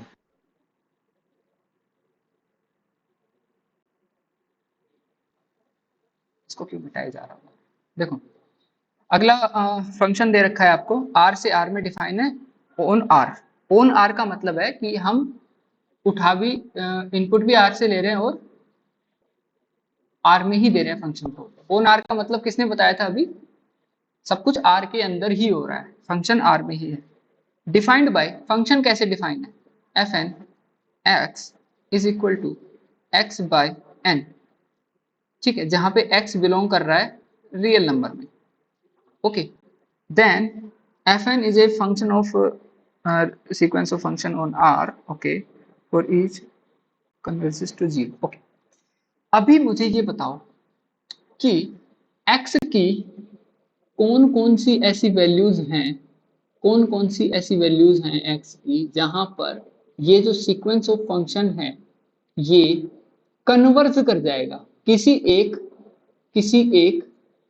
फंक्शन को कन्वर्ट कर जाएगा, क्योंकि भाई ये सीक्वेंस ऑफ फंक्शन है तो फंक्शन को ही कन्वर्ट करेगा। बताओ। सभी एन के लिए होना चाहिए। All x. ऑल एक्स मतलब सभी एन के लिए नहीं, एन तो हम एन क्या है यार, एन तो इंडेक्स है ना। सभी एक्स के लिए क्या ऐसा कोई एक्स है जहां पर ये फंक्शन प्रॉब्लम क्रिएट कर देता है?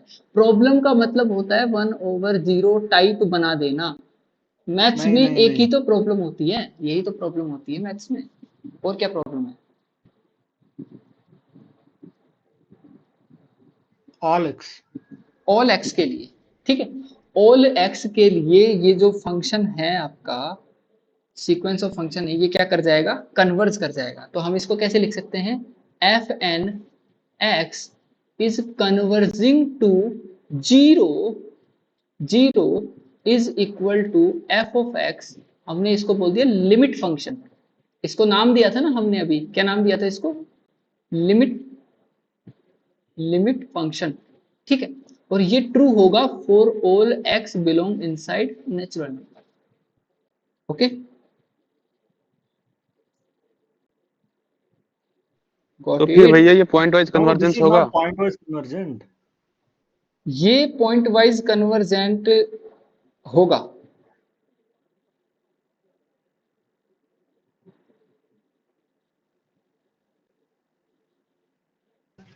एक्स इज बिलोंगिंग टू रुको एक प्रॉपर सेकंड, रुको सबसेट रुको होगा। रुको रुको एक सेकंड रुको।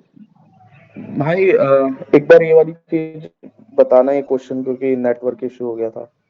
कौन सा वाला? क्या करा है? यही क्वेश्चन है, F N X equal to X by N.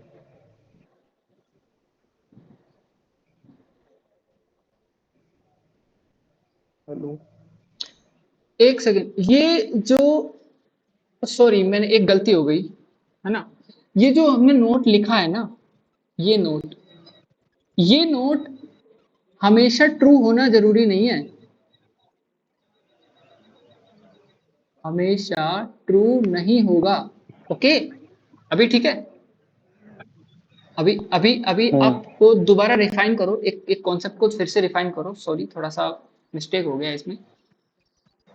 F N आपका आर से आर में डिफाइंड है, मतलब एफ एन का डोमेन आर है, लेकिन पॉइंट वाइज कन्वर्जेंस सीक्वेंस का domain proper subset of R, इसके आगे आप लिख लो भी हो सकता है। ओके। ठीक है, अभी अभी आपका शायद सब कुछ क्लियर है, हाँ हाँ जी अभी एकदम क्लियर है एवरीथिंग। जी Then in the definition of हाँ। point wise convergence, Then in the definition of point wise convergence we just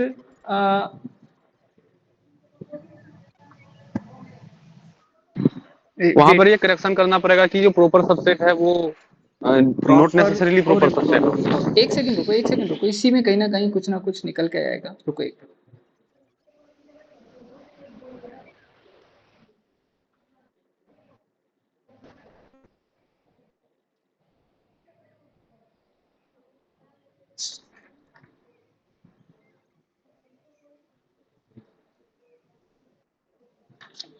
S के मापा में बहुत सारे मिस्टेक्स भी होते हैं, आपको पता है ना?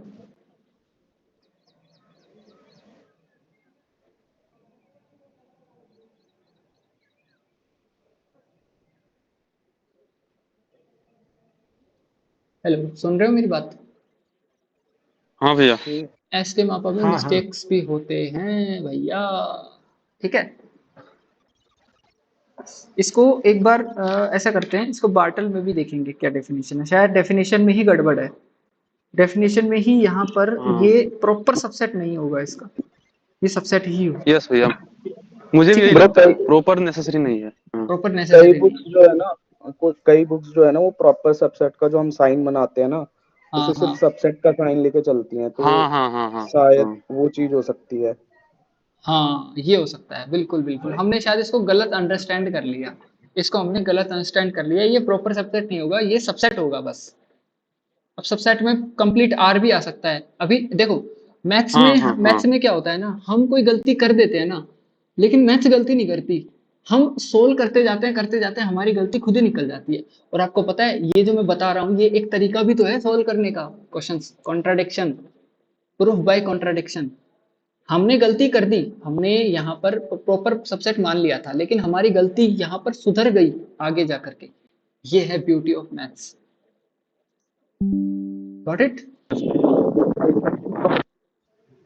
भाई। ओके, देन यहाँ पर आपका जो फंक्शन है वो जीरो को कन्वर्ट कर जाएगा, और ये जो फंक्शन होगा, इस फंक्शन को हम क्या बोल देंगे? Limit function. क्या बोल देंगे? Point wise convergence. Limit function, हाँ, पॉइंट वाइज कन्वर्जेंस होगा। ये जो फंक्शन आपका होगा, ये क्या होगा? पॉइंट वाइज कन्वर्जेंस, ठीक है, सभी x की वैल्यूज के लिए। अभी पॉइंट वाइज और यूनिफॉर्म में सिर्फ इस x की डिपेंडेंसी का फर्क होता है।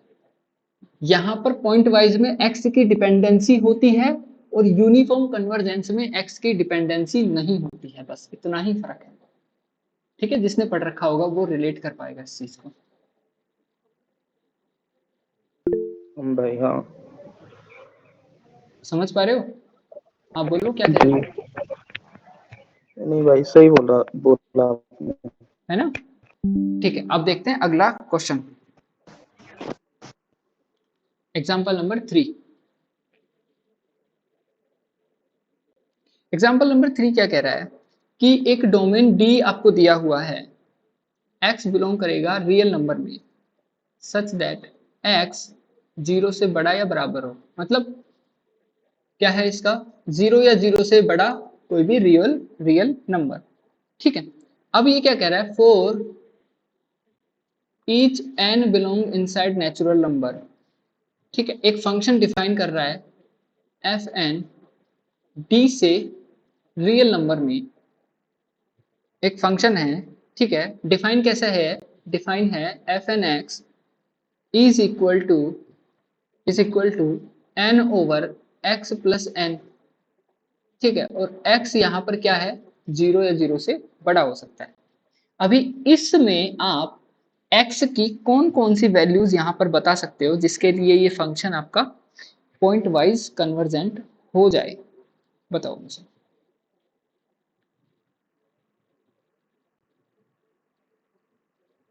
देखो, x को यहाँ पर पॉजिटिव क्यों लिया है? पहली बात तो ये,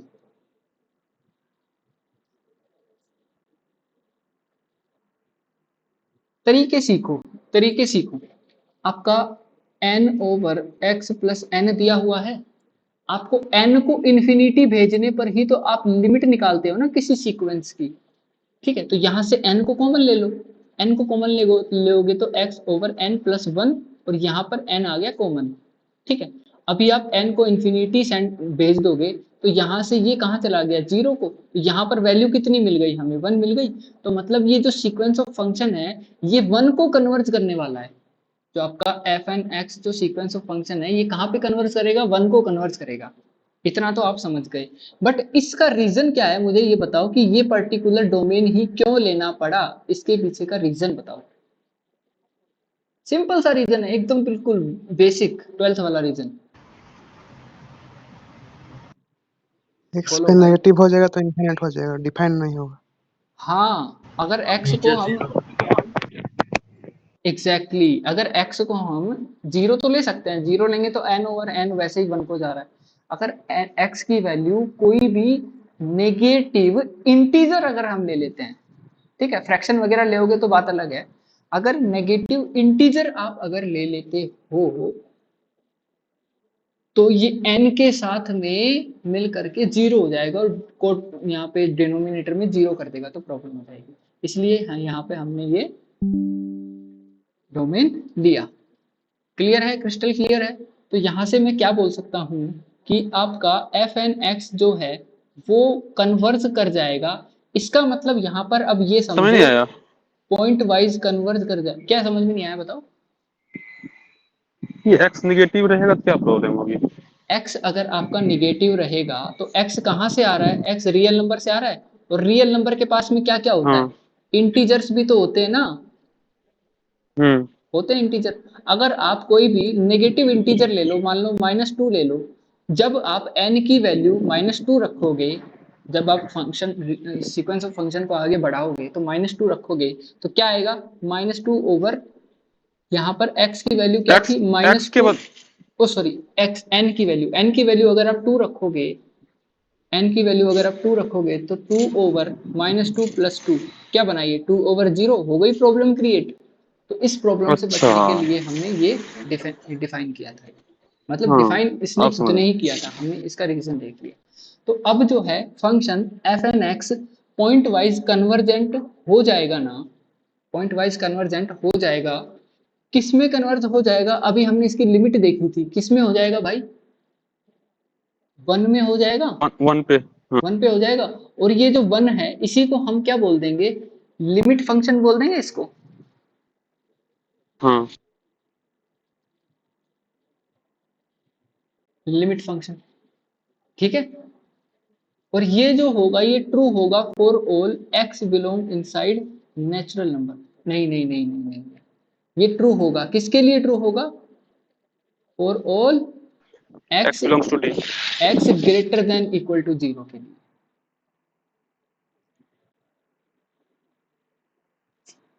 गॉट इट? यस। ठीक है। नाउ एग्जांपल नंबर कौन सा था ये? थर्ड था। एग्जांपल नंबर 4 देखते हैं।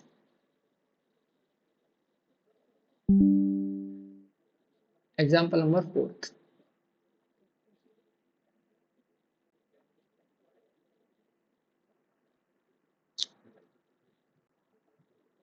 ठीक है। आपका फंक्शन डिफाइन है एफ एन आर से आर में, ठीक है।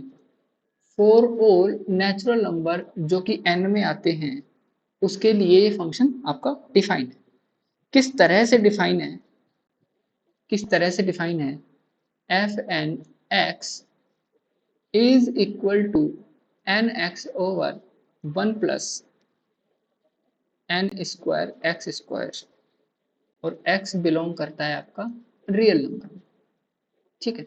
अभी मुझे ये बताओ कि अगर आप यहाँ पर इसकी लिमिट निकालना चाहो, यहाँ पर क्या आप किसकी लिमिट निकालना चाहो तो वो लिमिट कितनी आएगी? पहले तो ये बता दो।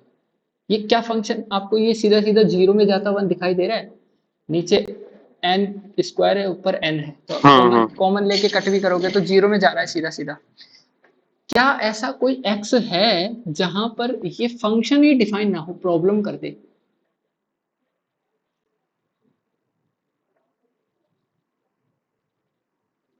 नहीं पता।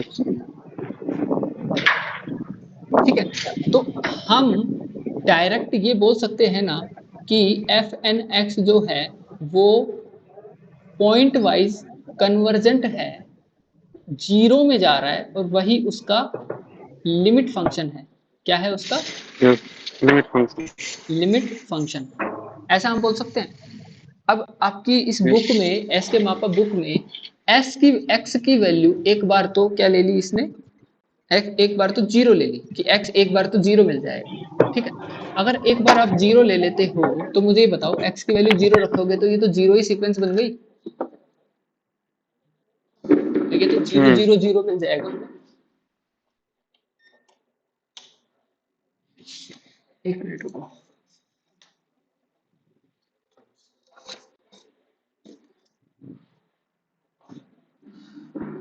ठीक है, तो यहां से तो हमें क्या सीक्वेंस मिलेगी, सीक्वेंस मिलेगी 0 0 0 इस तरह से। ठीक है, ये कहाँ कन्वर्ट कर जाएगी, ये तो 0 को कन्वर्ट कर जाएगी।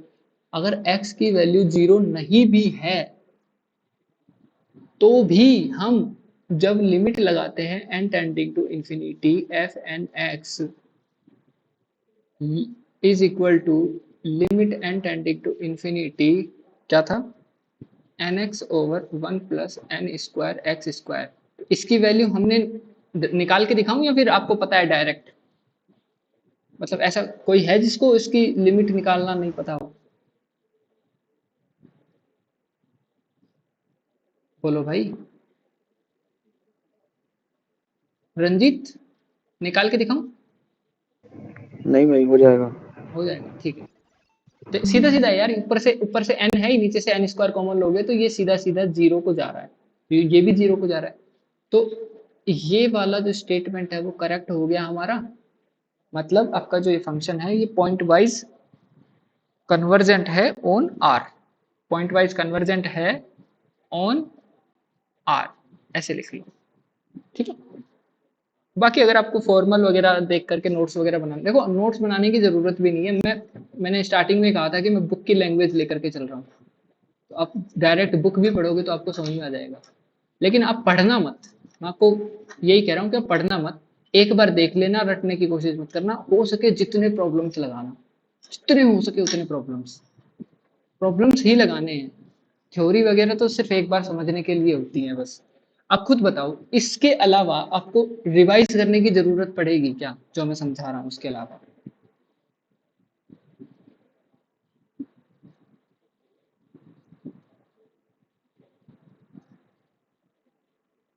नहीं पड़ेगी बिल्कुल भी जरूरत। ठीक है, अभी देखते हैं क्वेश्चन नंबर 5। 5 क्या कह रहा है, वापस से 5 तो यार सेम रिपीट कर दिया इसने। ठीक है, देख लो, डी दे रखा है, डी में क्या है, एक्स हैं जो कि आर में आते हैं सच दैट एक्स जो ग्रेटर देन इक्वल टू 0 के लिए। ठीक है, और फंक्शन आपका डिफाइन है डी से आर में for all N belong inside natural number. Now function कैसे डिफाइन है आपका, F N x is equal to N X over 1 plus N X, X is greater than equal to 0। अब इसको हमने greater than equal to 0 क्यों लिया बताओ? कि अगर x की वैल्यू आप -1 ले लेते हो तो n की वैल्यू 1 रखते ही यहां पर प्रॉब्लम क्रिएट हो जाएगी। यस भैया, दैट्स वाई हो हम जाएगी। नहीं ले सकते। ठीक है, तो इस प्रॉब्लम से बचने के लिए हमने ये कर दिया। नाउ अभी आप देखो कि जब nx ओवर 1 प्लस nx पर लिमिट लगाई जाती है, n को इन्फिनिटी भेजोगे आप, तो ये कहाँ जा रहा है, ये फंक्शन 0 को जा रहा है, सीधा सीधा दिखाई दे रहा है।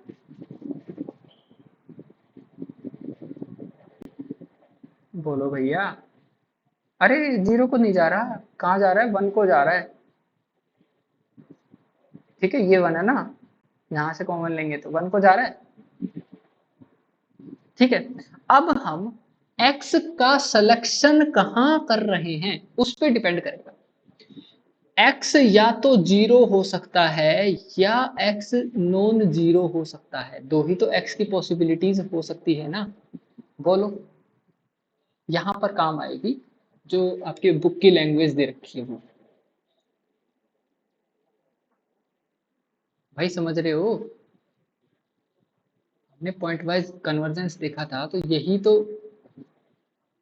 यही तो पता चलेगा ना कि किस किस पॉइंट पे कैसा कैसा बिहेवियर कर रहा है।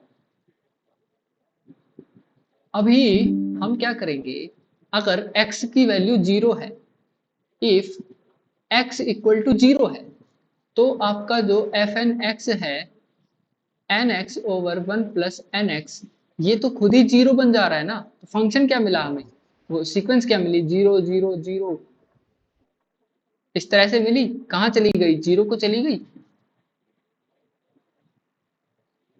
यस, 0 पे चले गई। ओके, 0 को चली गई। लेकिन अगर नॉन जीरो हम लेते हैं तो इस नॉन जीरो का मतलब क्या है? नॉन जीरो का मतलब ये थोड़ी है कि नेगेटिव भी ले लेंगे। नॉन जीरो का मतलब है कि ये जो हमें कंडीशन दी हुई है इसके अकॉर्डिंग हम 0 से बड़ा ले लेंगे x को। किससे बड़ा ले लेंगे? 0 से बड़ा। तो जब हम 0 से बड़ा लेंगे सेकंड कंडीशन में, let x is greater than 0, then आपका जो फंक्शन है वो क्या है? nx over 1 plus nx। अब जब 0 से बड़ा आप x ले लोगे और यहां से आप देखो, जब 0 से बड़ा x ले लोगे तो कहीं डिनोमिनेटर में कहीं 0 हो सकता है क्या? किसी भी कंडीशन में 0 हो सकता है कि डिनोमिनेटर में? बोलो भैया। नहीं,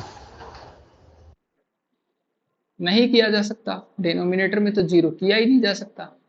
तो हर एक x जो कि 0 से बड़ा है उसके लिए फंक्शन डिफाइन है। अब जब आप इसकी लिमिट निकालते हो तो अभी लिमिट निकाल करके दिखाया था, nx, n यहाँ पर कॉमन ले लो तो क्या आएगा? 1 ओवर n प्लस एक्स। ठीक है, या फिर nx ही कॉमन उठा लो आप, यहाँ पे x यहाँ पे 1 कर दो तो ये जो nx से nx कैंसिल आउट हो गया। ठीक है, तो ये कहाँ चला जाएगा? ये 1 को चला जाएगा।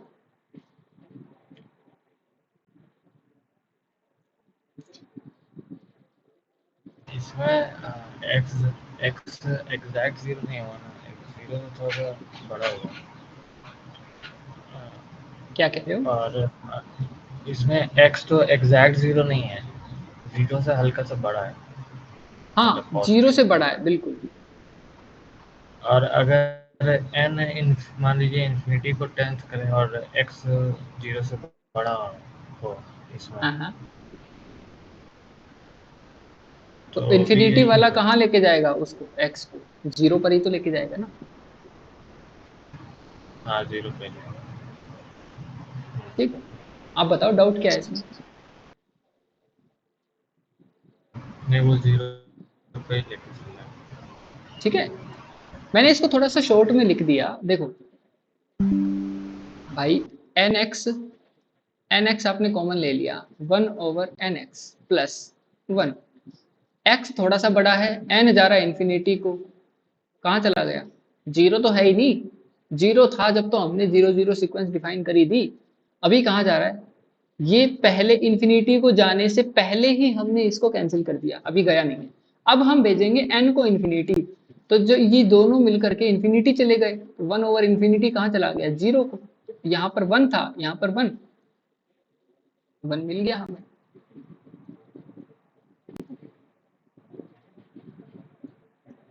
Got it?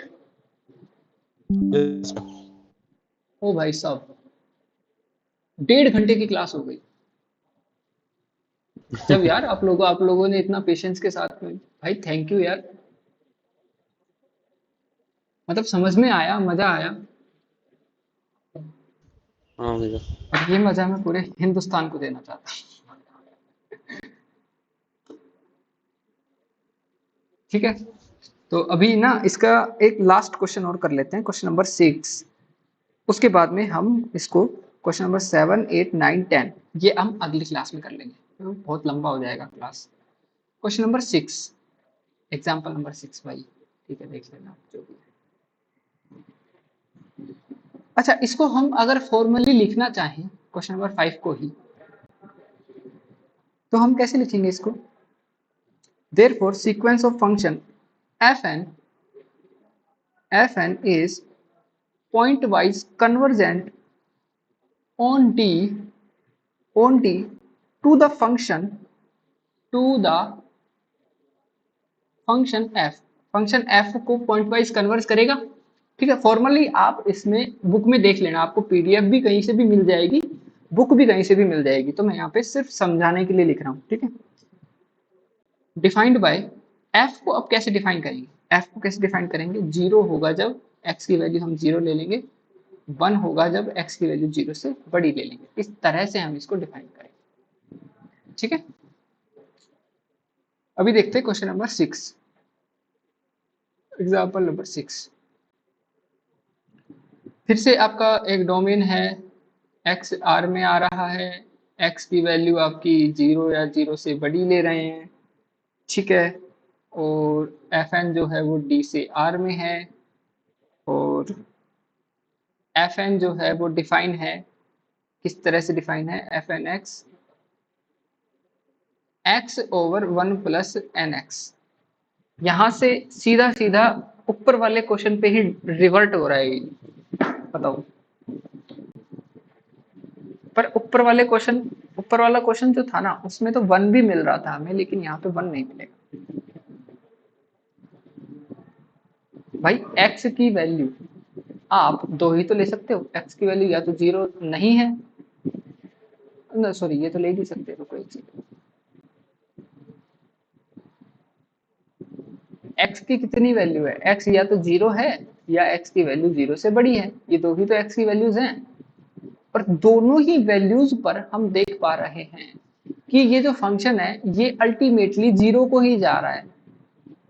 कहाँ जा रहा है, 0 को, 0 पे। ठीक है। अब इसको फॉर्मली कैसे लिखना है वो आप लिख ही लोगे, फॉर x इक्वल टू 0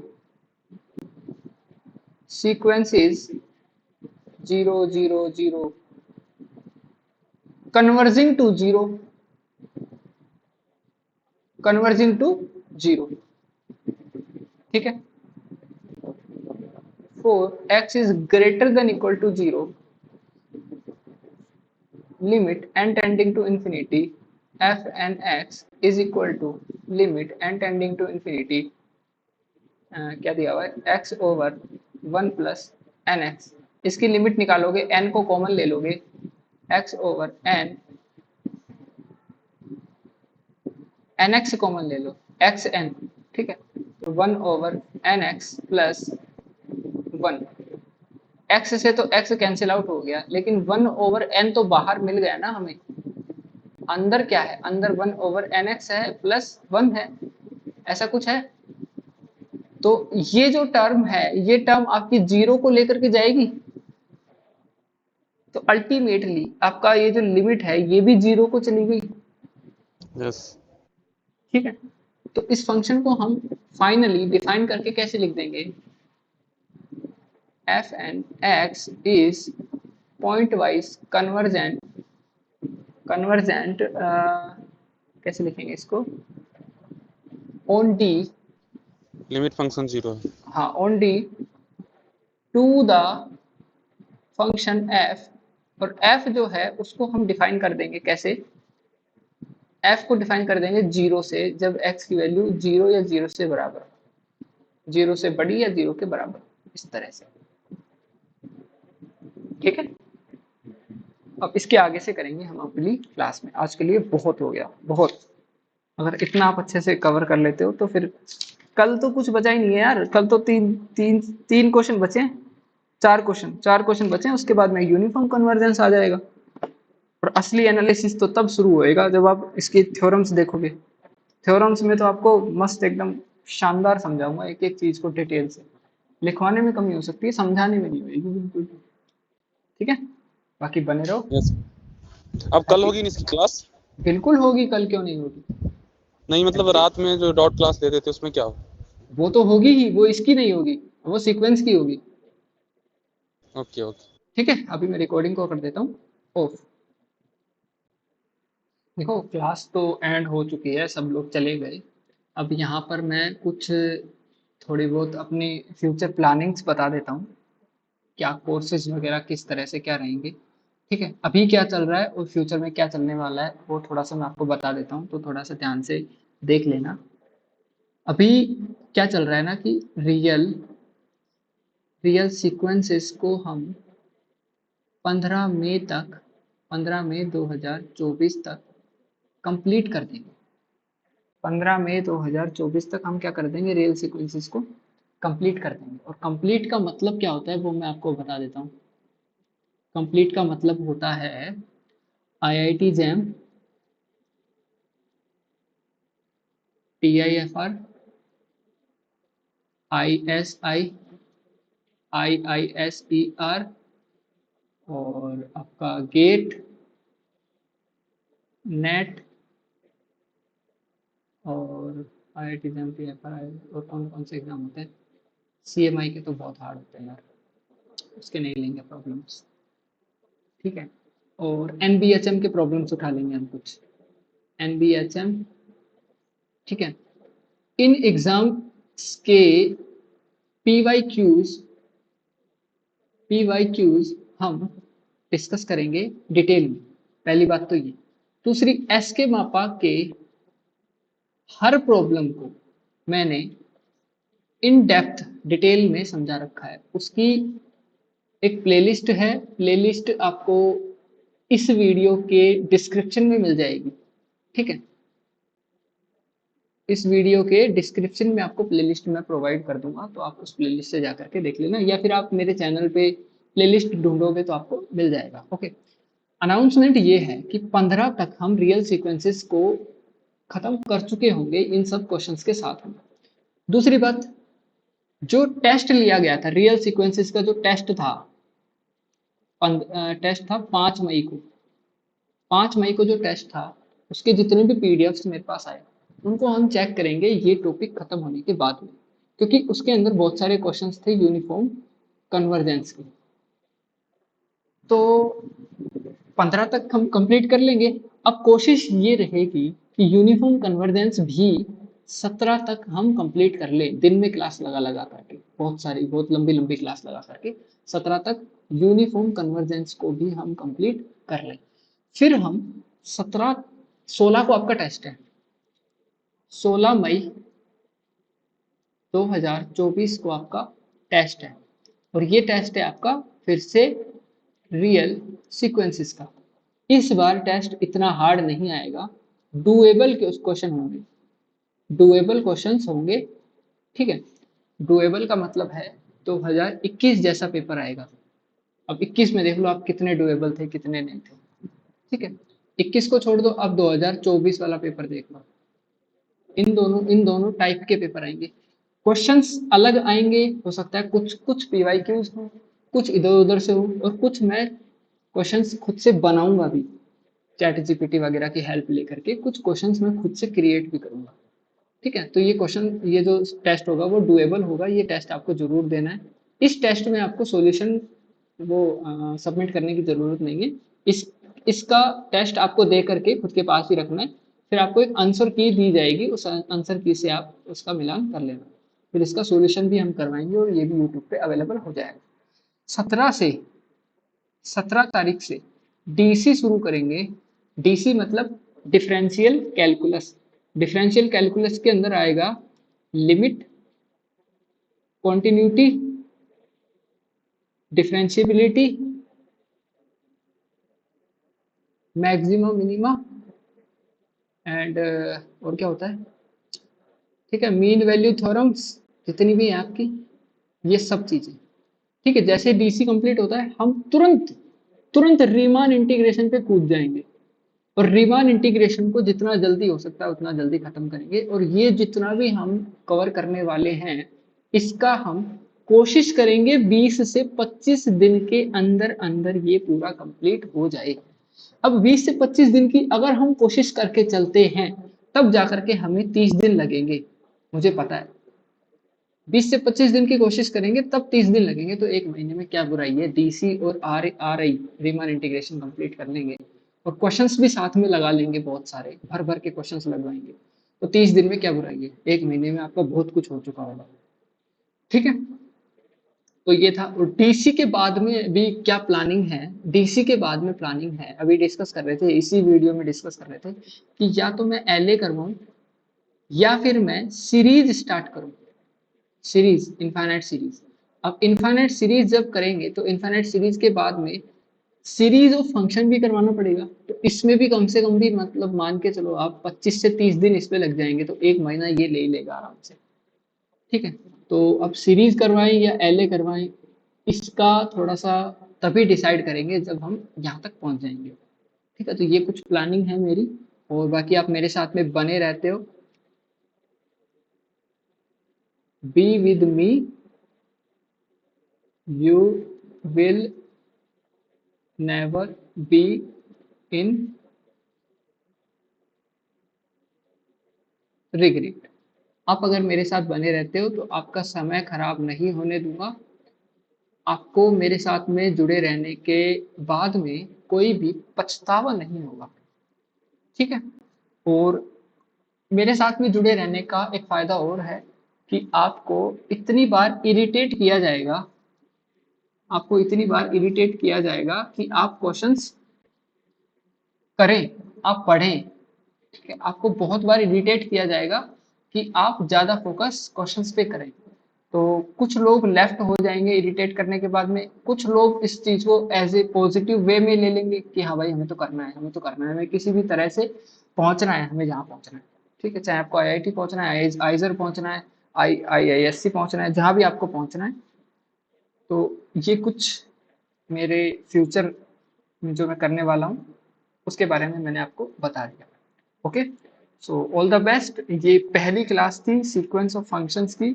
आप इस पे कमेंट करके मुझे ज़रूर बताना कि आपको ये क्लास कैसी लगी, और इसी तरह से आगे की क्लास भी आपकी डेली 4 बजे, शाम को 4 बजे से रहा करेंगे। Okay, thank you, bye bye.